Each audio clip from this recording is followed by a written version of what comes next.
Everybody out there in social media land, Gary Glass here once again. We're reading the 12 miracles of life, and we're right in the middle of the 9th miracle, which is how to transmute the creative force of sex. How do you make sex work out for you in your business, in your relationships, in your everyday life? We got through a list of, half a dozen or more things the other day. We got through 8 ideas, and we've got 3 more today, and then we'll probably end at another list of talking about schools of marriage and what subjects ought to be taught in schools of marriage, and we'll get to that tomorrow maybe, unless we go over, and we'll see.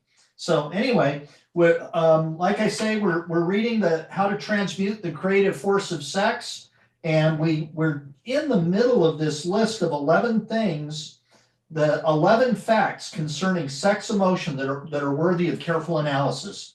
So number 9, Napoleon Hill says preparations for sexual contact should be arranged with great care as to time, place of the engagement, personal attire, and freedom of the minds of both partners from all disturbing influences of whatsoever nature.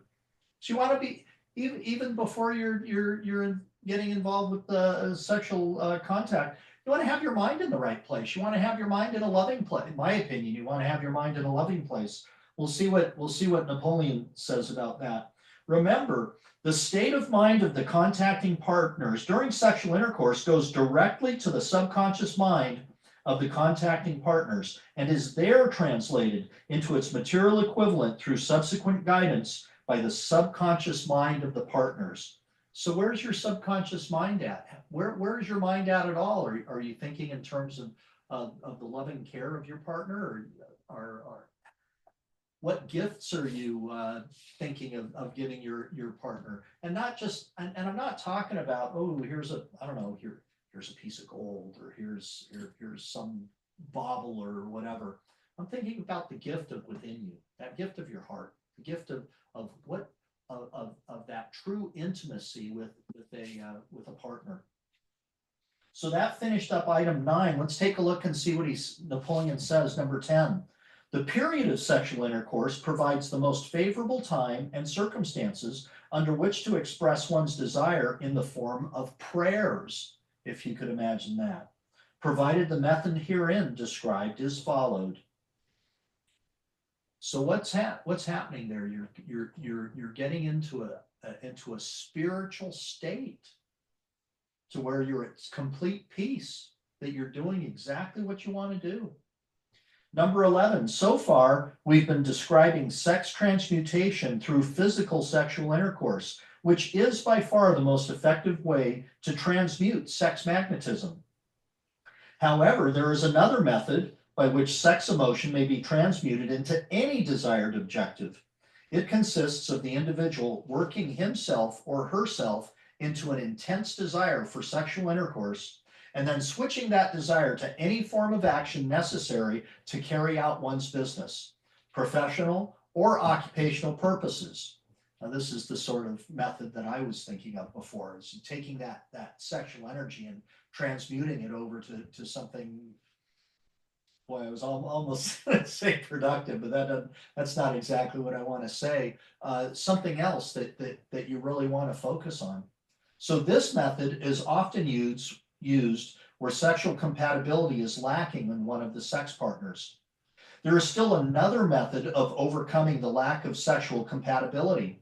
It consists of vicarious substitution, by which the one who lacks the compatibility is supplanted in the imagination of the other sex partner by some other person chosen by and suitable to the other sex partner. This substitution can easily be adopted by the simple process of closing one's eyes and seeing in his imagination any sex partner whom he may have chosen.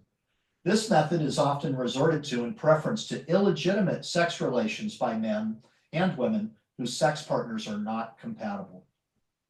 So that ended that list of 11 facts concerning sex emotion requiring additional thought. So let's continue.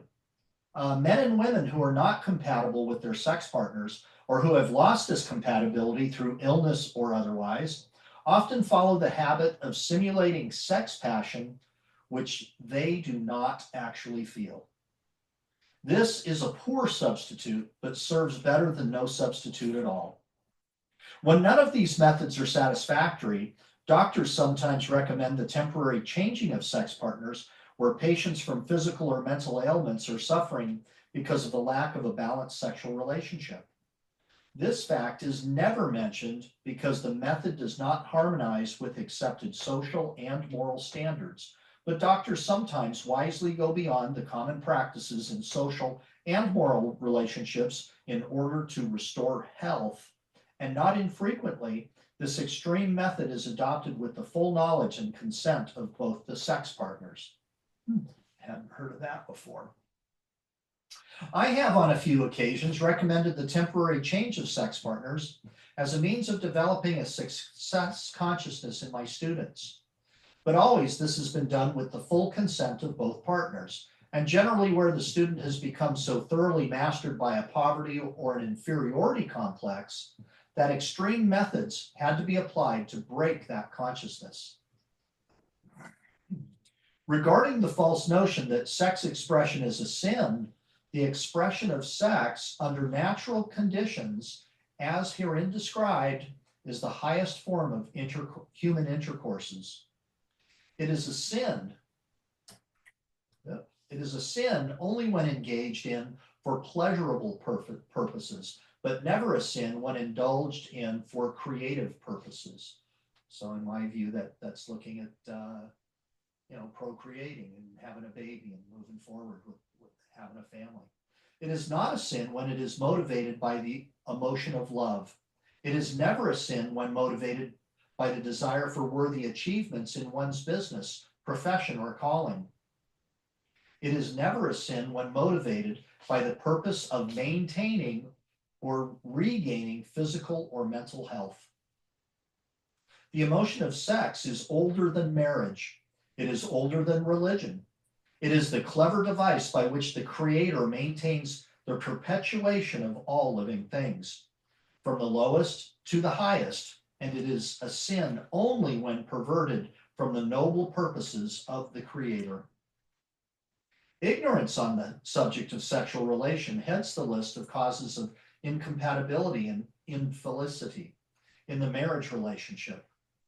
Ignorance is particularly widespread in connection with the subject of timing of the climax of the sexual engagement. Ignorance on the subject of sexual relations and marriage relations in general is so widespread that there is a growing need for schools where those who contemplate marriage can get the training they need to make the marriage successful. The schools should be conducted by both male and female teachers with extensive experience and training in all subjects taught. And many of those who are already married might well discover a new and a better way of living together if they took a course in a marriage school. Schools of marriage should give students a thorough analysis of the following subjects. And let me see, we've got, oh my goodness, we've got page 4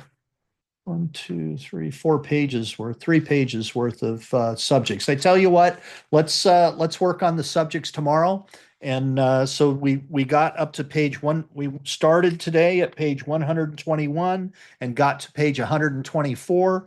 And this idea of the ninth miracle of life being that of how to transmute the creative force of sex it's been pretty dang interesting. I didn't realize that Napoleon Hill had delved into this topic so deeply, and is fabulously interesting. So, all right, we'll see you tomorrow, and we'll take a look at that next list of ideas. So, as always, God bless you, God bless me, God bless us, everyone. Have a fabulous day, everybody. Be well now. Bye-bye.